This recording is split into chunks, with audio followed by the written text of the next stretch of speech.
Debat Capres-Cawapres yang kelima atau terakhir akan mengusung tema kesejahteraan sosial, kebudayaan, pendidikan, teknologi informasi, kesehatan, ketenagakerjaan, sumber daya manusia, dan inklusi.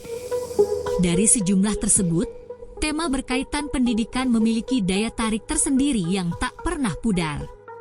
Sayangnya, pendidikan di Indonesia terkadang terjebak dalam pengulangan masalah lalu tanpa mengatasi akar permasalahannya. Meskipun sudah 78 tahun merdeka, persoalan pendidikan yang lama masih belum menemukan titik terang.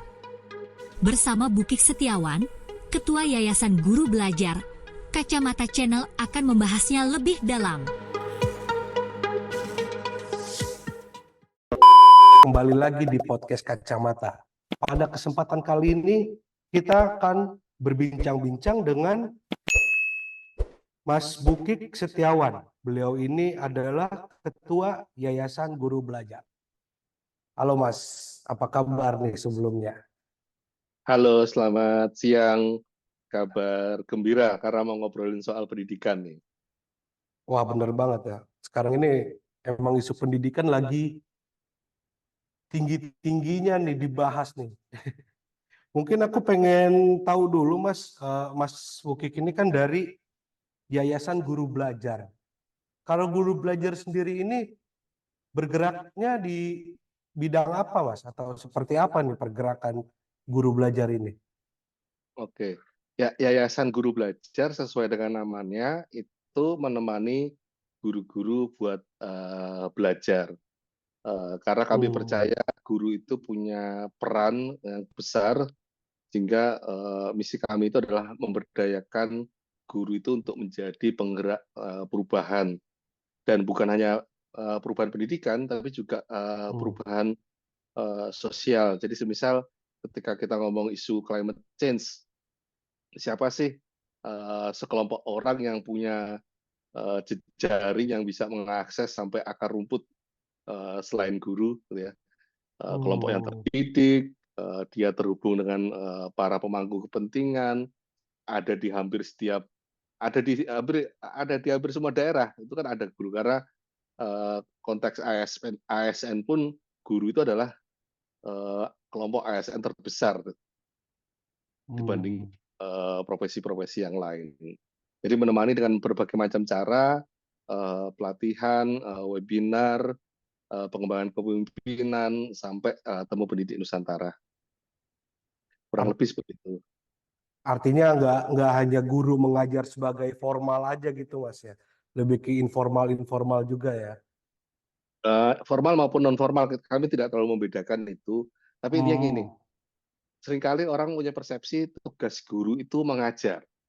Kalau yang kami percaya, tugas guru yang pertama itu adalah belajar. Iya. Ya, bagaimana kita berharap murid mau belajar kalau gurunya tidak mau belajar, gitu kan ya. Jadi guru belajar dulu, setelah itu guru mengajar.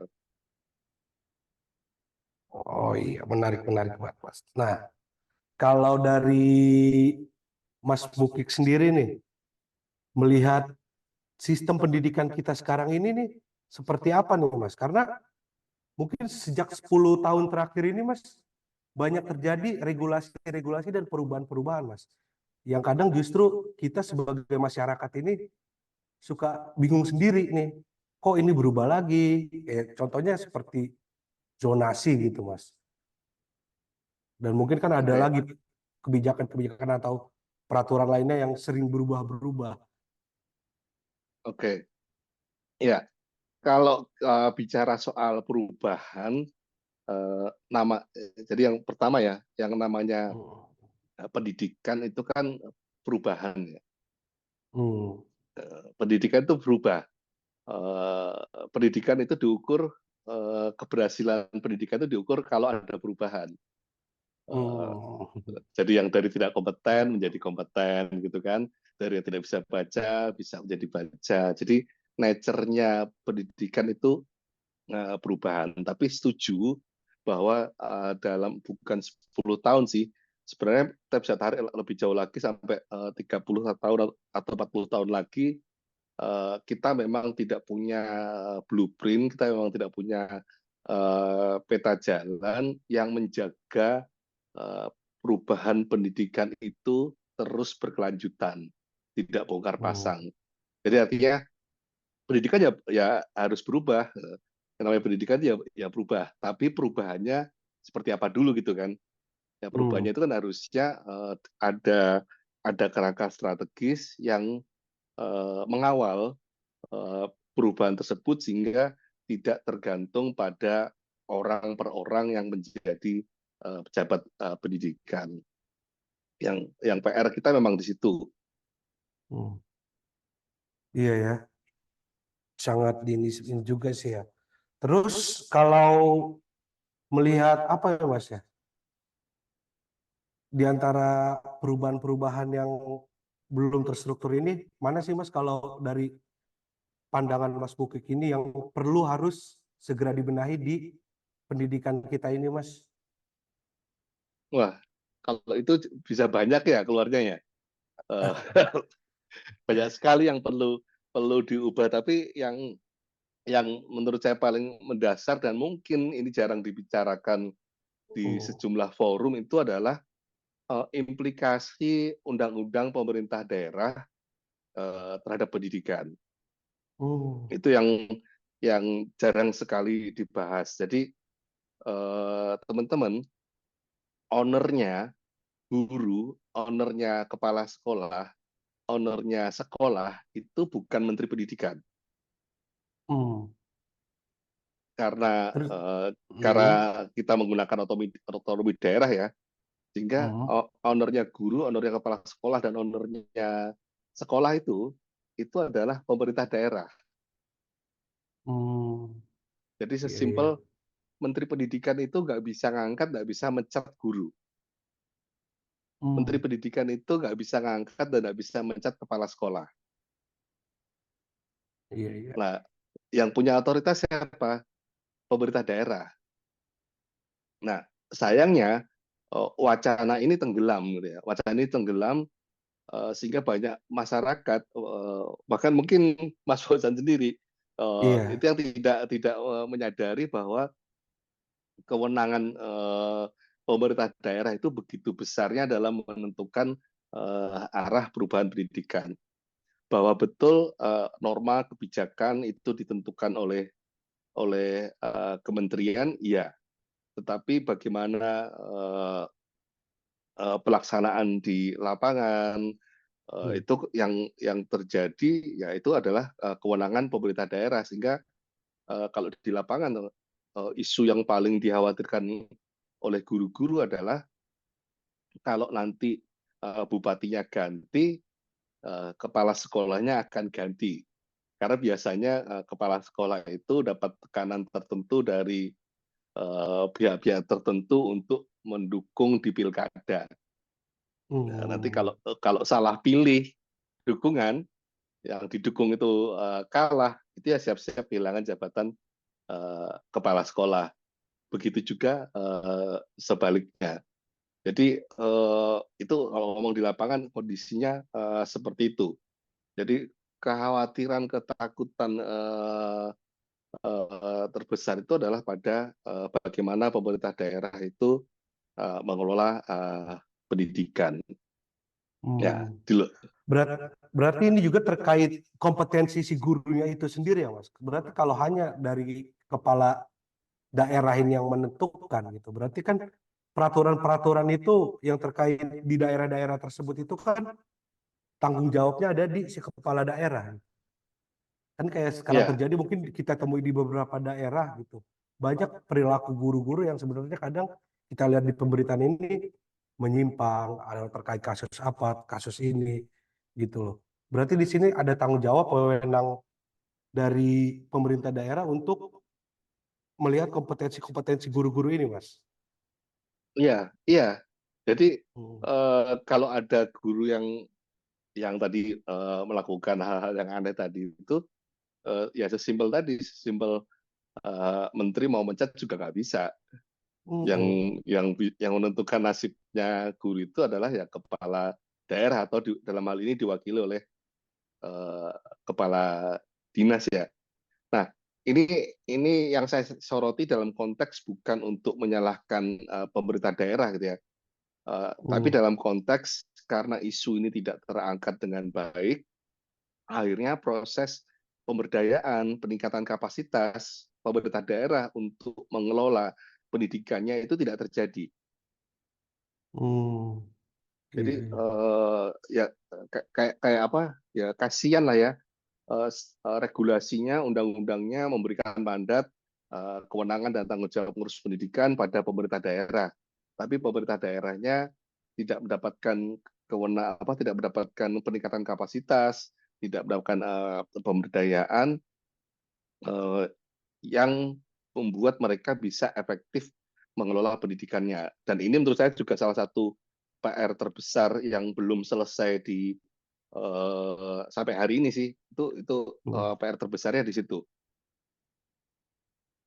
Terus Mas, tadi aku juga tertarik nih dengan pernyataan Mas Mukik yang bilang kalau guru-guru ini ada kekhawatiran juga jika kepala daerahnya diganti, dia juga was-was kan. Nah, ini berarti apakah sistem politik itu masuk Mas di dalam pendidikan ini sendiri gitu? Atau sampai sejauh mana sih Mas akhirnya pengaruh-pengaruh terhadap kepemimpinan kepala daerah ini berefek besar terhadap si guru-guru ini Mas? Tidak terjadi di semua daerah gitu ya. Tapi memang terjadi di sejumlah daerah di mana kandidat-kandidatnya itu tidak punya etika gitu ya, menggunakan berbagai cara, termasuk untuk mengkonsolidasikan guru dan kepala sekolah gitu, untuk mendukung dirinya. Itu terjadi sih di sejumlah daerah. Mungkin berarti betul Mas ya, kayak tadi blueprint kita intinya ini ya, blueprint ini yang kita belum miliki ya, sehingga jadi apa, antara sinkronisasi pusat dan daerah ini akhirnya ada terbatas di rules tertentu atau regulasi tertentu ya Mas ya. Ya, ya. Jadi misal ya, karena Ah, pengaturannya, karena pendekatan kapasitasnya itu tidak terjadi, akhirnya ketika guru yang merasa mendapatkan mutasi tidak semestinya, tanpa dasar alasan yang jelas, itu tidak punya mekanisme banding terhadap keputusan pemerintah daerah. Ya mereka cuma bisanya pasrah ya, jadi akhirnya cuma jadi korban gitu. Wah iya sih, saya memprihatinkan, apalagi juga kalau aku sendiri lihat berita gitu kan, banyak terjadi ketidakadilan terhadap guru-guru itu sendiri sih, kayak kayak apa, guru honorer yang gajinya dibayar pas-pasan gitu. Padahal impactnya itu kan mereka ini kan benar-benar apa ya istilahnya ini, kunci dari perubahan-perubahan yang untuk Akan membawa terjadi. kita ke depan itu. Iya, terus kalau dampaknya ke para pelajar sendiri dari tidak sinkronnya regulasi ini sebenarnya apa, Mas? Efek ke masyarakatnya. Ya, efek ke masyarakatnya tadi seperti disebutkan oleh Mas Fauzan ya, Hmm. ketidaksinkronan, termasuk ketidaksinkronan persepsi terhadap suatu arah kebijakan. Kita ambil kasus zonasi, gitu ya. Hmm. Zonasi adalah regulasi, gitu ya, yang ditetapkan oleh menteri, seingat saya itu Menteri Muhajir yang menetapkan itu, atau bahkan mungkin sebelumnya, tapi seingat saya itu di Menteri Muhajir. Nah, Hmm. ditetapkan oleh Menteri Muhajir, dilaksanakan oleh daerah. Tujuannya apa? Tujuannya untuk pemerataan kualitas pendidikan, memastikan setiap anak Indonesia dari kelompok sosial ekonomi manapun punya kesempatan mendapatkan akses pendidikan yang berkualitas. Oke, sampai Hmm. sini enak, manis ya. Iya, iya, benar. Sampai Terdengarnya di sini. bisa bisa mewadahi pendidikan, pendidikan bisa penyebaran secara merata. Oke, sampai di sini manis. Tapi kemudian kejadian di lapangan, ya kita lihat hampir setiap tahun terjadi kehebohan zonasi di sejumlah daerah, bahkan sampai ada demo kepada kepala daerah terkait dengan eh, zonasi ini. Nah, pertanyaannya kan di situ. Pertanyaannya kemudian eh, apa upaya yang sudah dilakukan untuk memberdayakan kapasitas pemerintah daerah dalam mengimplementasikan sistem zonasi.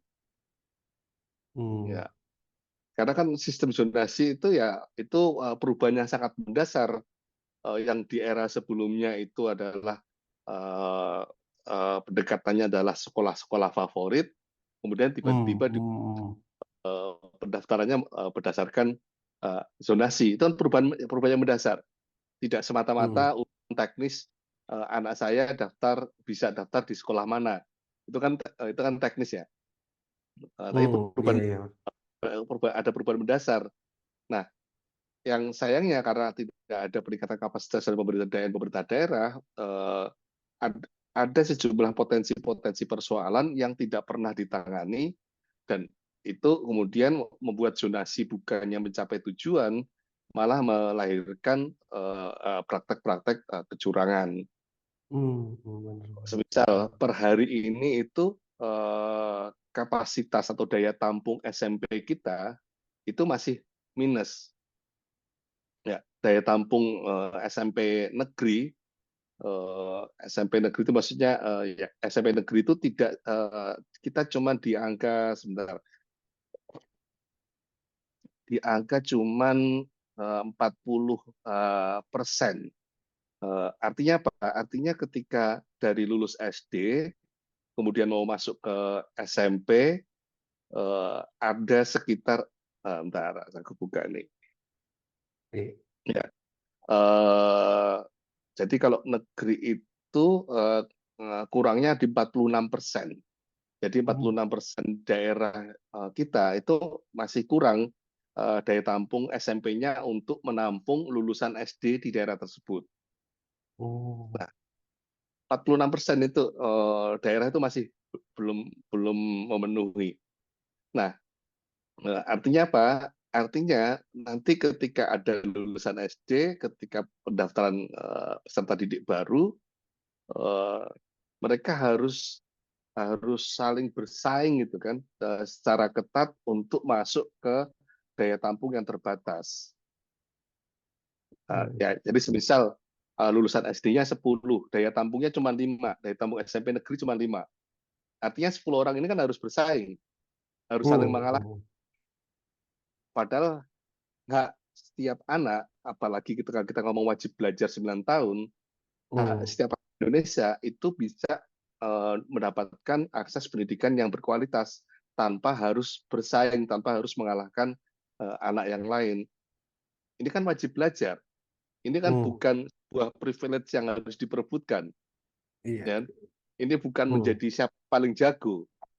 Kalau pembuktian ini siapa paling jago, ya mungkin bersaing boleh lah. Tapi ini kan wajib, negara sudah bilang ini wajib belajar.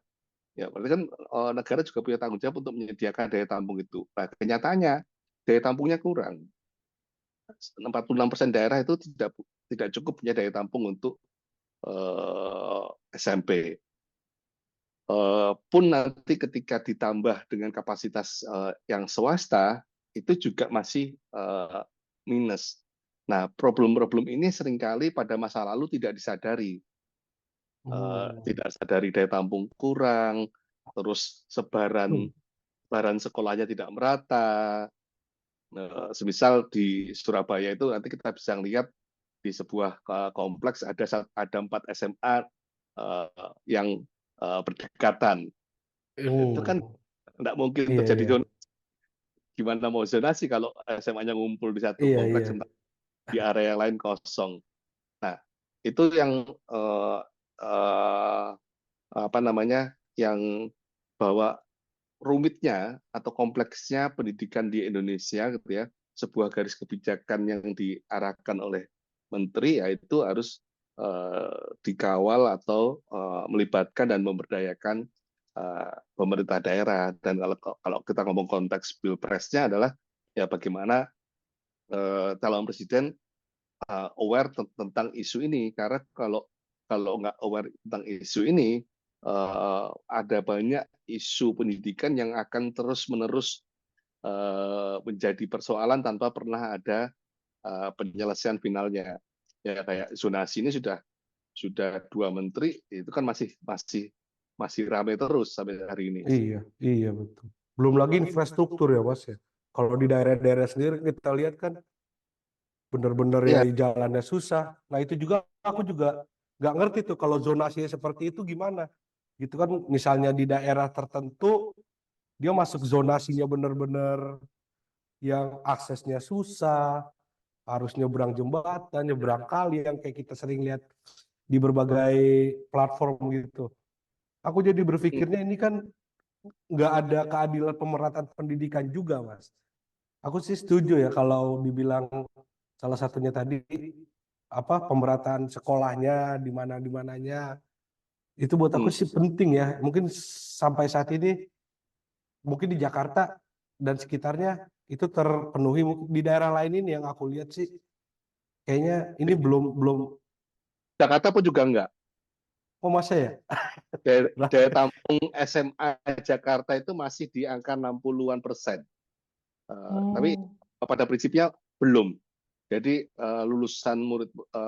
lulusan SMP Jakarta itu belum bisa terserap langsung ke SMA karena keterbatasan daya tampung SMA. Bahkan Jakarta.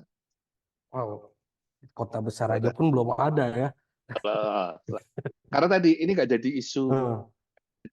isu bersama. Jadi kalau kita bicara pendidikan ya kita ngomong soal pemerintah pusat, kita ngomong juga pemerintah daerah. Nanti ada banyak isu yang tadi kita sebut nanti yang diusung Hmm. oleh itu juga nanti akan berkaitan dengan ini. Hmm. Tidak semata-mata presiden bisa ngambil kebijakan terus selesai, Hmm. bisa nyuruh menteri terus selesai. Karena apa ya? Karena kita punya otonomi daerah gitu ya. Dan otonomi daerah kita Hmm. itu sangat apa ya? Pada titik di mana susah mencari pembandingnya. Iya, iya, iya benar banget sih. Pemerintah daerah. Jadi kalau ada satu kebijakan itu harus sosialisasi ke 540-an berapa, 550 mungkin sekarang pemerintah daerah. Bayangkan itu hanya untuk sosialisasi kepada kepala daerahnya, kepada kepala dinasnya. Itu 550. Hmm. Dan mereka tidak kalau dalam konteks Menteri Pendidikan, mereka Hmm. tidak tunduk pada Menteri Pendidikan. Hmm. Iya, iya. Kepala daerah ditunjuk oleh masyarakat, kepala dinas ditunjuk oleh Kepala kepala. daerah ya. Jadi menteri pun juga nggak bisa mencat kepala dinas. Jadi kalau kepala dinasnya nggak dengerin mau berbuat yang lain, nggak ada yang bisa dilakukan oleh Menteri Pendidikan. Wah, ini benar-benar kompleks banget ya kita bicara satu isu pendidikan aja. Belum lagi terkait kurikulum juga ya Mas. Kalau kurikulumnya Hmm. sendiri yang sepengamatan Mas Bukik lihat seperti apa Mas kalau terkait kurikulum kita sendiri ya Mas? Apakah ada pengaruh-pengaruh dari kepemimpinan kepala daerah juga kah? Atau ini ada Ya, berdiri sendiri? ya. Jadi gini, kurikulum itu kan alat bantu buat guru dalam melaksanakan pembelajaran. Ada yang Hmm. bilang ganti menteri, ganti kurikulum. Tapi kalau hitungan saya sebenarnya itu miskonsepsi. Karena rata-rata kurikulum ganti itu di 7 tahun. Hmm. 7 tahun Iya, artinya iya. 2 masa pemerintahan, Dua 2 masa menteri lah ya. pemerintahan. Iya, Jadi iya, bukan iya. kalau ganti menteri ganti kurikulum berarti kan satu menteri ganti satu kurikulum ya. Kalau di Iya. risetnya enggak, kecuali di beberapa kasus insiden yang itu memang pernah terjadi itu sebelum tahun 70-an ada, terus di yang terbaru itu di era 2004-2006. Itu malah cuma 2 tahun. 2004 kurikulum berbasis kompetensi, terus kemudian ada revisinya, nanti ada kurikulum tingkat satuan pendidikan KTSP. Jadi yang mepet-mepet gitu itu cuma ada dua kali kejadian dalam sejarah Republik ini. Yang lainnya relatif panjang-panjang, termasuk kurikulum 2013. Kurikulum 2013 itu sampai hari ini masih berlaku. Sampai hari ini masih berlaku, berarti masih 10 tahun. Itu belum ada pergantiannya. Meskipun memang sudah ada persiapan untuk pergantian, tapi pergantian itu baru akan dilakukan di tahun 2024. Nah, jadi saya ingin menegaskan bahwa problem utamanya bukan di perubahan kurikulumnya, kecuali dua kejadian tadi ya. Iya. Nah, itu memang itu parah sih. Masa 2 tahun ganti kurikulum itu parah. Bingung sistem Tapi ngajarnya yang juga gurunya. tapi yang lainnya itu 6 tahun, 7 tahun, dan kalau kurikulum 2013 sampai 10 tahun. Problem yang paling mendasar adalah kemampuan pemerintah untuk melatih guru yang terlalu lambat. Seperti apa tuh Mas contohnya? Apa Ya, yang udah dilakukan pemerintah kayak sekarang yang membuat guru-guru ini terkesan lambat, Mas? ya. Karena pelatihannya sudah lambat. Jadi gurunya juga, jadi kan kayak gini, ini ada produk baru nih, ini ada perkakas baru, silahkan dipakai. Ada 100 guru gitu ya, tapi Iya. kapasitas pelatihannya setahun cuma 1 guru. Berarti kalau sampai 100 harus berapa tahun? Wih, lama juga ya. Bisa bisa nggak 100 selesai-selesai. 100 tahun. Nah, Iya. kapasitas pemerintah untuk melatih guru pada masa lalu itu hanya di sekitar 300-400 ribu per tahun. Nah, kalau kita ngomong jumlah guru ASN 1,5 juta atau ngomong total jumlah guru di 3 juta, itu berarti 3 juta, berarti butuh 10 tahun Iya. untuk melatih gurunya. Untuk melatih gurunya loh ya, Iya, untuk melatihnya ya. Ini 10 melatih tahun doang, itu iya, bisa-bisa belum baru selesai ngelatih, kurikulumnya udah beda lagi. udah bubar lagi. Lah ya, Iya. itu baru melatih, belum mendampingi. Kan nggak selalu orang habis pelatihan langsung bisa pakai gitu kan. Iya. Kan Iya selalu benar. ada nyoba-nyoba dulu, ada gagalnya dulu, segala macam. Nah, itu problem utamanya di situ yang nggak kelihatan. Karena kenapa nggak kelihatan? Karena ini memang bukan sesuatu yang dipublikasikan sebagai kebijakan. Jadi kan kalau yang dipublikasikan sebagai kebijakan kan kurikulum. Jika ketika ada perubahan kurikulum, respon publik akan lebih sigap. Iya. Tetapi ada hidden isunya. Hidden isunya tadi itu. Jadi pelatihan guru butuh waktu 10 tahun. Nah, pertanyaannya padahal 10 tahun itu teknologinya sudah ganti. 10 tahun itu media sosialnya yang tren udah ganti. Iya. Ya. Di Itu yang tahun makanya pertama itu mungkin masih main Facebook, di tahun ke-10 itu mainnya udah Instagram. Di tahun iya. pertama mainnya Instagram, tahun ke-10 itu mainnya TikTok. Dari konteks teknologi aja sangat-sangat lambat sekali. Dan ini akan jadi PR buat calon presiden, bagaimana mengakselerasi pengembangan kompetensi guru ini. Karena kalau ini nggak kepegang, nggak selesai, mau kurikulumnya mau tetap, mau kurikulumnya mau ganti, mau zonasi atau tidak zonasi, mau yang lainnya, nggak work.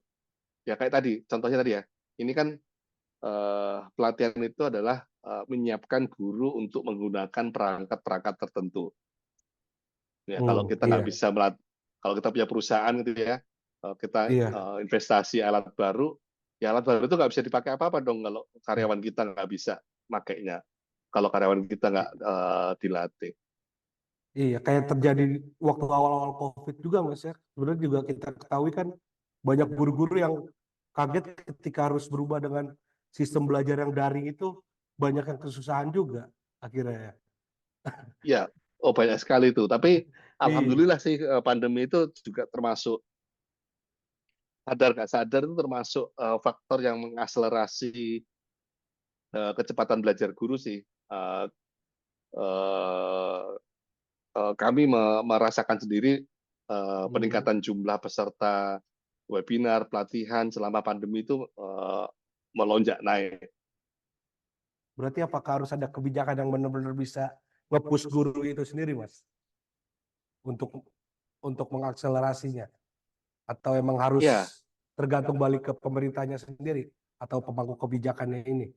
ya, artinya nanti ketika uh, uh, calon presiden itu menjanjikan kesejahteraan kepada guru, Hmm. itu juga perlu penting diimbangi dengan kapasitas pemerintah juga untuk meningkatkan kompetensi guru tersebut.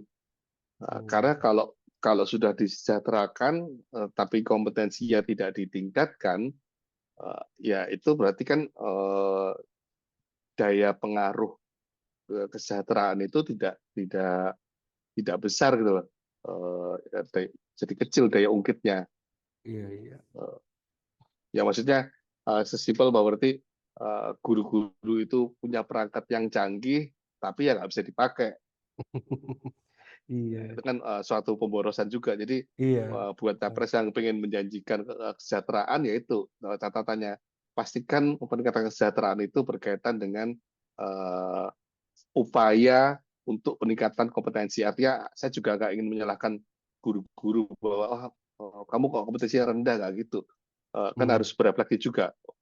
Kapasitas pemerintahnya juga harus ditingkatkan untuk Iya, peningkatan kompetensi guru. Kalau cuma 300.000 per tahun ya itu terlalu lama terlalu ya. kecil, terlalu lama lah ya. Paling enggak 1 juta setahun itu harusnya di angka itu. Nah, sekarang untuk karena dari tadi kita bahas capres-capres juga nih, Mas. Kalau melihat program-program capres yang ada sekarang ini, Mas Bukik melihat seperti apa dari masing-masing pasangan calon? Karena beberapa ada program-program unggulannya yang mungkin paling sering kita dengar ini adalah salah satunya program makan siang gratis nih dari capres nomor 2. Dan kalau menurut Mas Bukik deh, pandangannya nih terhadap program-program terkait terkait pendidikan para capres-capres ini. Apalagi kan hari Minggu besok ini debatnya salah satunya membahas tentang pendidikan juga kan. Hmm, hmm. Ya, ya kalau secara umum penilaiannya ya, tapi kan juga harus fair mengingat latar belakangnya juga ya. Oh iya, iya. 01 karena mantan Menteri Pendidikan, tentu eh, substansi di dokumen visi misinya memang lebih lebih terinci Iya. dibandingkan dua kandidat yang lain. Dua kandidat yang lain ini eh, kalau yang apa ya, yang ya tadi kalau kita misal ngomong makan siang gratis itu memang janji pragmatis yang paling eh, terbayang gitu ya, manfaatnya Iya. buat masyarakat Iya. banyak gitu ya. Oh, makan siang gratis, Iya. berarti Nggak ibu-ibu perlu nggak sudah perlu jajan ya. bebas. Udah bebas langsung dari tanggungan harus pikirin makan siang anaknya itu memang sangat sangat sangat pragmatis sekali gitu ya. Tapi juga memang di sejumlah negara itu ada praktek-praktek baiknya. Tapi Hmm. pertanyaannya seberapa besar dia akan menjadi daya ungkit kalau faktor-faktor pokok dalam proses pendidikannya belum diperbaiki terlebih dulu. Hmm. Nah, jadi kan makan siang itu kan asumsinya itu menyetarakan asupan gizi yang dicerna oleh anak-anak, sehingga kita bisa memastikan kelompok miskin pun mendapat asupan gizi yang eh, Terpenuhi lah. seimbang, yang ya terpenuhi, yang layak, memadai lah.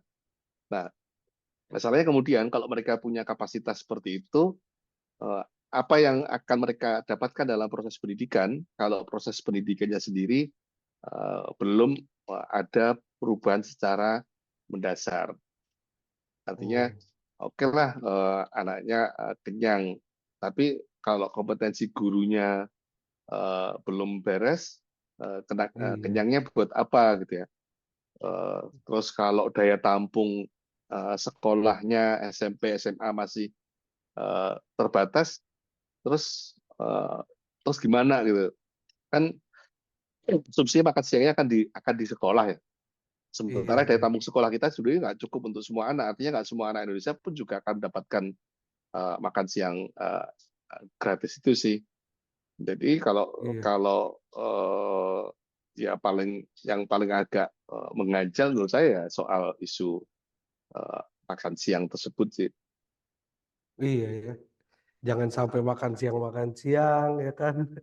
Gurunya masih terbatas, kapasitas bangku kurang, dan belum lagi sih nantinya ya kalau presiden ini terpilih pastinya kayak balik lagi ke Mas Bukit bilang, ini udah terjadi 10 tahun, kurikulum pendidikan akan ada perubahan lagi itu seperti apa gitu ya. Jadi nggak bisa kalau hanya fokus hanya di makan siangnya aja ya Mas ya. Iya, ya, dan intervensi langsung ke anak itu sebenarnya penting pada situasi-situasi yang memang eh, apa namanya darurat lah. Eh, jadi Hmm. kalau memang keluarganya memang benar-benar tidak mampu, itu memang perlu dibantu, gitu ya. Tapi kalau harus makan siang semua murid, itu kan artinya juga menggarami lautan, gitu ya, buat buat Iya, masyarakat yang sebenarnya sudah mampu untuk memberikan asupan makan siang makan. yang Iya yang benar. yang yang baik kan. Jadi ya setuju makan siang, tapi faktor-faktor pokoknya harus diberesi, dan itu hanya ditujukan pada keluarga yang tidak mampu, sebagai salah satu intervensi untuk memastikan semua anak mendapatkan asupan gizi yang memadai. Kalau untuk itu masih realistis itu dilakukan. Iya, iya, yang penting akses-akses untuk menjangkau pendidikannya itu sih kalau aku sendiri yang aku pengen lihat gitu Mas. Karena jangan sampai apa ya, kayak yang lagi sekarang-sekarang rame ini kan Mas. Salah satunya ini apa?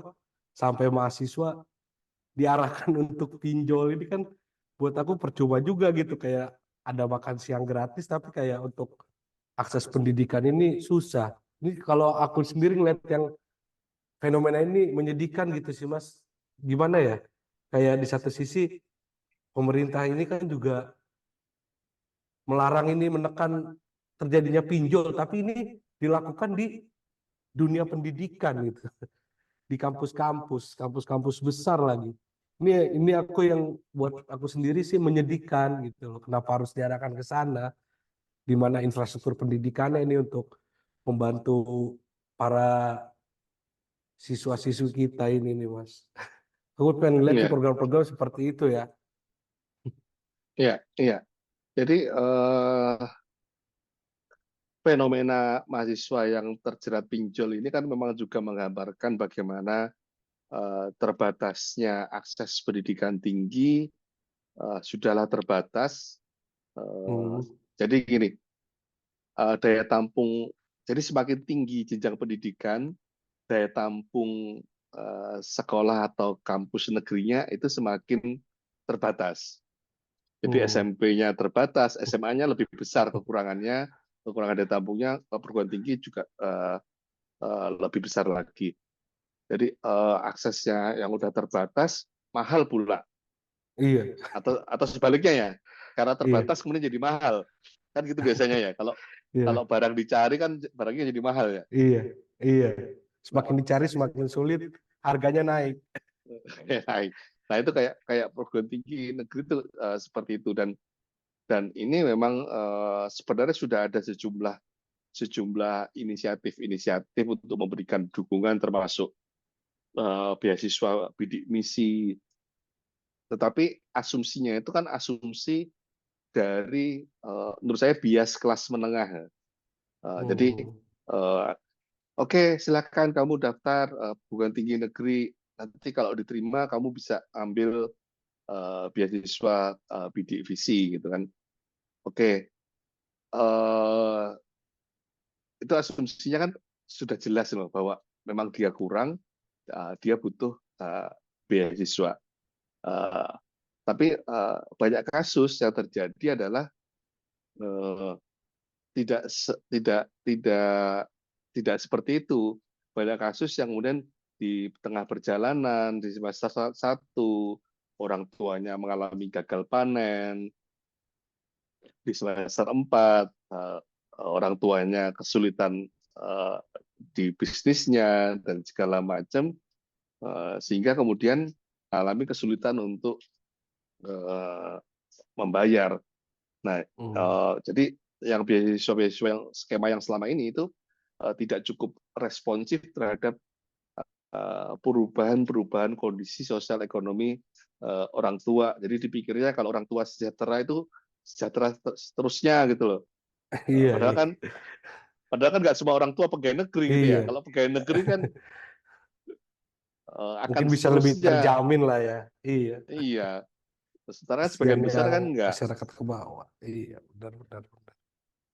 Artinya pemerintah selain melakukan penguatan ke pendidikan tinggi sendiri yang ini juga menurut saya kurang anggaran pendidikan dari negara ke jadi artinya cenderung menurun yang padahal seharusnya setiap tahun harus terus-menerus meningkat.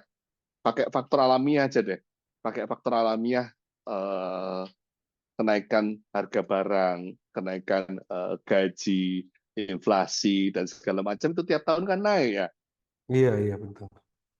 Setidaknya ngikutin itulah. Tapi dari beberapa pengamatan saya justru dukungan anggaran negara buat perguruan tinggi negeri justru cenderung untuk menurun. Jadi kalaupun naik ngikutin penyesuaian harga itu aja itu pun belum cukup, apalagi kalau turun. Jadi ya tetap perlu ada tambahan dukungan anggaran dari pemerintah ke perguruan tinggi itu satu sisi. Tapi di sisi lain juga negara butuh menyediakan skema dukungan langsung kepada mahasiswa yang beragam, tidak semata-mata dalam bentuk beasiswa di awal. Ya, bisa jadi beasiswa di tengah atau bahkan juga kalau perlu pinjaman tanpa bunga di tengah perjalanan, sehingga alih-alih bayar bunganya pinjol, ya bayar pinjaman dari negara tanpa bunga itu. Karena dengan pinjol itu sebenarnya ironis itu. Iya. Ironisnya apa? Mahasiswa yang miskin yang ambil pinjol itu berarti bayar lebih mahal daripada mahasiswa dari keluarga kaya. Iya. Jadi Ya kan? malah rakyat miskinnya ini atau dari menengah ke bawah ini yang benar-benar diperas jatuhnya kayak gitu ya. Iya. Udah untuk kehidupannya susah ya kan, ditambah lagi untuk menutupi biaya pinjol ini bener sih Mas. Ironis banget. Nah, kalau terakhir Mas, analisa menurut Mas Buki ke depan nih, gimana terkait dengan pendidikan kita? Apakah bakal ada sesuatu yang benar-benar berubah secara drastis atau masih mengalami stagnasi aja nih Mas? Mengingatkan 2024 ini Oktober ini kita bakal ada pemimpin baru, entah siapapun itu ya. Ya, oke. Kalau kita bicara dari sejumlah faktor yang sudah kita bahas dari awal tadi, perubahan kepemimpinan tidak akan membuat perubahan secara drastis karena sejumlah constraint tadi. Jadi kayak apa namanya, semisal di level kebijakan nasional ada perubahan, pertanyaannya kan kemudian bagaimana itu implementasinya di level daerah. daerah. Ya, kecuali beberapa program yang itu langsung ke penerima manfaat. Jadi kalau di eranya Pak Jokowi ya Kartu Indonesia Pintar. Kartu Indonesia Pintar itu nggak butuh pemberdayaan pemerintah daerah karena dana dari Hmm, pemerintah pusat pusat. langsung eh, ke orang per orang gitu kan. Nah, Iya. kecuali seperti itu. Nah, padahal kalau hal-hal semacam itu tentu tidak akan berpengaruh besar terhadap skema pendidikannya. Nah, jadi kan Hmm. pertanyaannya yang nanti perlu ditanyakan kepada calon presiden adalah bagaimana visi pendidikan calon presiden itu dikomunikasikan dengan sejumlah dukungan yang memadai kepada pemerintah daerah. Jadi bagaimana pemerintah daerah itu memberikan dukungan terhadap apapun kebijakan dari calon presiden tersebut. Menarik ya, berarti kita lihat besok debat terakhir ini bagaimana program para capres ini dalam fokus ke pendidikannya. Hmm. Nah, iya sih. Kalau terkait dengan pinjol tadi, yang Hmm. menarik salah satu programnya yang ini perlu kita tunggu gitu ya. Satu keluarga miskin, satu sarjana. Satu sarjana. Itu dari 03 ya kalau nggak salah ya? 03, ya 03. Jadi ini apa namanya? eh, ini butuh anggaran besar juga, tetapi dia akan jadi jauh lebih signifikan karena artinya setiap keluarga miskin nanti punya akses terhadap pengetahuan dan terhadap pergaulan yang lebih luas. Pendidikan kan seringkali tidak semata-mata pengetahuan kan. Pendidikan Oh, juga iya. terkait dengan ruang pergaulan.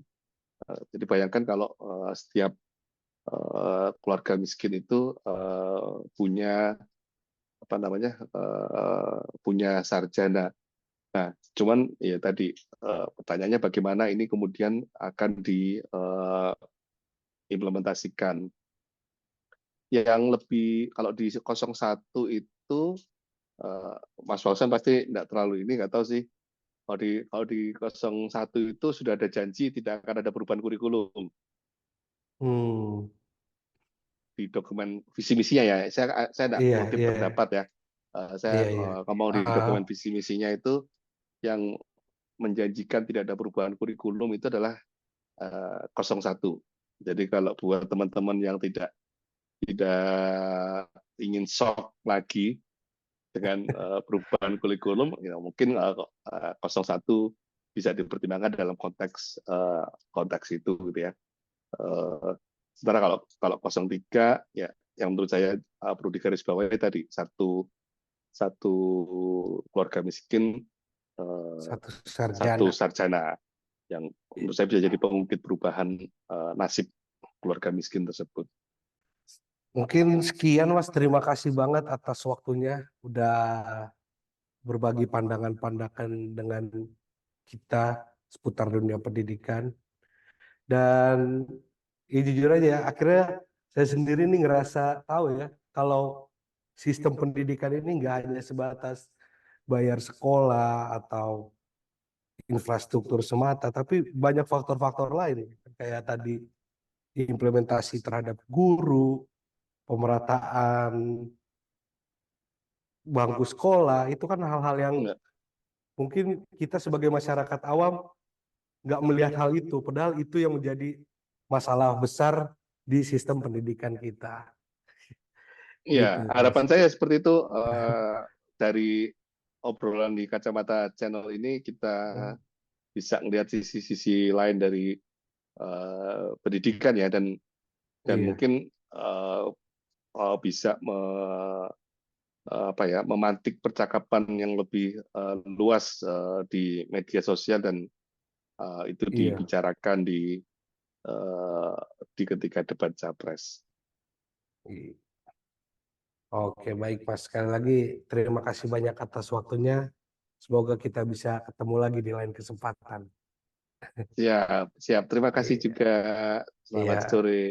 Selamat sore. Oke, sekian teman-teman. Sampai jumpa di podcast Kacamata Channel berikutnya. Dan jangan lupa untuk subscribe channel kita.